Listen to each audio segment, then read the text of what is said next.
जिसको भी गे कपल या फिर बॉयज लव से प्रॉब्लम है तो प्लीज वो इस वीडियो को यहीं पर छोड़ दे और कोई हेट कमेंट ना करे। यह वीडियो स्पेशली मैं वर्ड ऑफ ऑनर लवर्स और वेंजो लवर्स यानी जो वेन केजिंग और जो यीशु के लव स्टोरी में इंटरेस्टेड है उनके लिए बना रही हूँ। ये नॉवेल मैंने बिल्कुल भी नहीं लिखा है, ये फार अवे वंडर्स का हिस्सा है। लास्ट पार्ट में मैंने बताया था कि वेन केजिंग बेहोश हो जाते हैं। वेन केजिंग एक अपोजिट कमरे में अपनी आंखें खोलते हुए बोलता है कि मैं कहाँ हूँ। जो यीशु उसके पास बैठे होते हैं। जो यीशु कहता है कि तुम मेरे घर में हो फोर सीजन मैनर में, क्या तुम्हें कुछ याद आ रहा है? वेन केजिंग जो यीशु की तरफ देखा और कहा लावेन। ऐसे कहकर वेन केजिंग बैठने की कोशिश कर रहा था। जो यीशु वेन केजिंग को करीब से देखा और कहा उठो मत, ले जाओ। फिर प्रशंसा से भरी आंखों में उसे देखकर पूछा लावेन, जब तुम सो रहे थे तब तुम एक नाम पुकार रहे थे, तुम मुझे बताओ क्या तुम मुझे याद करते हो? वेन केजिंग अभी भी सदमे में था। वो कहता है क्या मैंने? जो यीशु ने पूछा यीशु कौन है? जो यीशु का दिल आशा से भर गया था ऐसे सोचते हुए कि वेन केजिंग ने उसे पहचान लिया। वेन केजिंग कहता है कि यह सिर्फ एक नाम है जो मैं हमेशा अपने दिमाग में सुनता हूँ। वेन केजिंग ने अपनी आंखें बंद करके कहा कि मेरा सिर दर्द में है। जो यीशु ने उसका हाथ पकड़ लिया और उसके ऊपर ब्लैंकेट उड़ा दिया और कहा आराम करो। फिर जो यीशु दरवाजा बंद करके बाहर चला गया। जो यीशु जिंग बेवान से कहता है कि मुझे उससे सवाल नहीं करना चाहिए था, वो अभी भी ठीक नहीं है। गाइस, जिंग बेवान जो यीशु का बचपन का दोस्त है जो हमें वर्ड ऑफ ऑनर में दिखाई गई थी जहाँ जो यीशु का इलाज करने के लिए आया था। जिंग बेवान कहता है कि उसकी यादें बिखरी हुई है और वो अस्थि है। वो वहाँ बहुत लंबे समय से है। उसका मेरिडियन रेखा पहले ही टूट चुका है। उसका शरीर बहुत कमजोर है और आम दुनिया में रहने से उसका हालत और खराब हो गई और मुझे उनकी स्मृति हानि के मुद्दे के बारे में कोई जानकारी नहीं है। ऐसा नहीं होना चाहिए था। हम और क्या कर सकते हैं? जो यीशु अभी भी असामविद था। ऊजी ने कहा कि जितनी अधिक उसकी याददाश्त तेज होगी उतना ही वो दर्द महसूस करेगा, उसकी हालत उतनी ही खराब होगी। जो यीशु तुमने कहा था कि वो पहले की तरह पंखे के साथ खेला करता था और यहाँ तक कि उसने फोर सीजन बैनर का भी इस्तेमाल किया था। जो यीशु की आंखों में अपराध बोध और चिंता का भाव था। जो यीशु कहता है कि उसने ये सब किया लेकिन मुझे नहीं पता कि उसे अचानक ये सब कैसे याद आ गया। उसने कहा कि ऐसा अवचेतन रूप से होता है, लेकिन जो भी हो जो यीशु तुम उनके यादों के एक बड़े हिस्से का हिस्सा हो। जो यीशु ने हताश होकर पूछा मैं क्या कर सकता हूँ? मैं उससे फिर से जाने नहीं दे सकता और मैं उससे दूर नहीं रह सकता। तो फिर जिंग बेवान ने जो यीशु को दिलासा देने के लिए उसके कंधे पर अपना हाथ रखा और कहा तुम उस पर सहस रहो, जानबूझकर उसकी याददाश्त को तेज मत करो। ऐसे ही वो लोग बात कर रहे होती है। तभी अचानक वेन केजिंग दरवाजा खोलकर बाहर आ गया। वेन केजिंग के हाथ दिल पर था, उसके चेहरे पर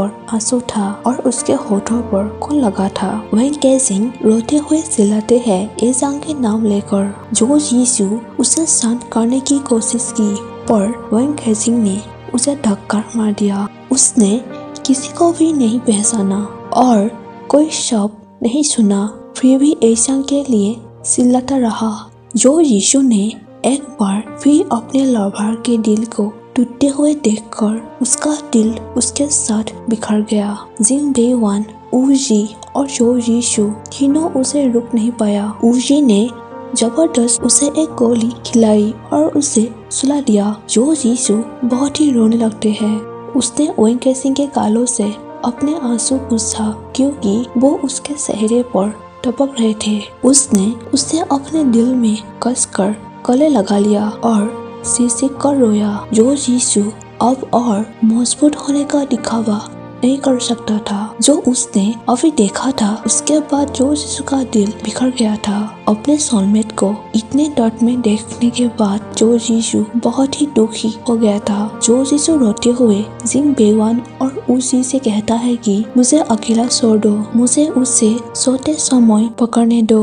जो जीसू रो रो कर वेन केजिंग को लावेन कहकर गले लगाते रहते हैं। जो जीसू कमरे से बाहर चले गए। कमरे से बाहर निकलने से पहले एक बार फिर से देखा। 4 दिन हो गए थे लेकिन वेन केजिंग अभी तक नहीं जागे थे। जो जीसू ने उस व्यापारी की हत्या कर दी थी जिसने वेन केजिंग के हेयर पिन को चुरा लिया था और हर दूसरे का गला काट दिया था। जो उसके नाम के बारे में गलत बोलता था। फिर भी सारा खून खराबा करने के बाद भी दिल को दर्द और दुख को शांत नहीं कर सका। वो अपनी तलवार के साथ अभी भी लाल रंग से रंगा हुआ वापस आया, सीधे उस कमरे में जहाँ वेन केजिंग सोए थे। उसने अपनी तलवार पूछी और लावेन के बिस्तर के पास बैठ गया। वेन केजिंग ने धीमी आवाज में धीरे से पुकारा, मास्टर शू। उसने वेन केजिंग की ओर देखा। वेन केजिंग ने जिस नाम से उसे पुकारा था उस पर जो जीसू थोड़ा कंफ्यूज था। फिर भी जो जीसू ने उसे लावेन कहकर पुकारा लेकिन उसकी आवाज वेन केजिंग की आवाज से कम थी। जो जीसू ने अपना हाथ उसके हाथ के ऊपर रखा और कहा, तुम जाग रहे हो? वेन केजिंग ने पूछा, हम कहाँ हैं? जो जीसू ने कहा, तुम मेरे घर पर हो, मुझे माफ कर दो। वेन केजिंग ने कहा, क्या मैं?